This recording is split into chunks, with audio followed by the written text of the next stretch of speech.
Kaip socialiniai tinklai ir jų algoritmai tiesioginė to žodžio prasme paverčia mus nuolat pykstančiai žmonėmis. Visų pirma, socialiniai tinklai labai gerai apdovanoja patį pyktį. Įsivaizduokit.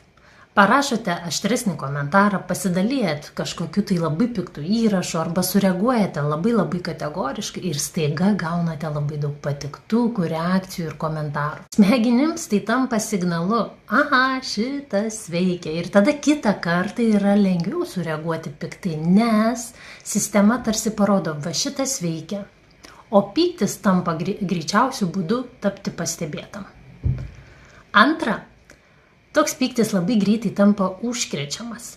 Kai nuolat matome žmonės, kurie piktinasi, puola, labai kategoriškai reiškia savo nuomonę, toks bendravimas pradeda atrodyti normalus. Ir tada net nepastebime, kaip patys pradedame kalbėti panašiai. Ne todėl, kad iš tikrųjų visada taip jaučiamės, o todėl, kad toks tonas tampa įprastas. Be to, pyktis labai dažnai padeda pajusti bendrystės jausmą. Jeigu mano socialinėje grupėje visi piktinasi dėl tų pačių dalykų, pyktis tampa tokiu būdu parodyti, aš esu su tavim, aš esu tavo pusėje.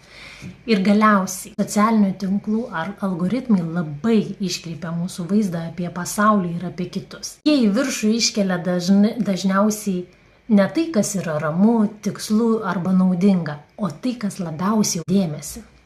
O pyktis dėmesį užkabina labai stipriai.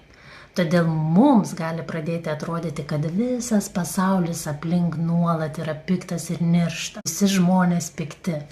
Nors iš tiesų mes dažnai tiesiog žaidžiame pagal socialinių platformų sukurtas taisyklės. Ir galbūt čia svarbiausias klausimas yra ne ar aš iš tiesų taip jaučiuosi, bet ar manęs ką tik neįtraukė algoritmas.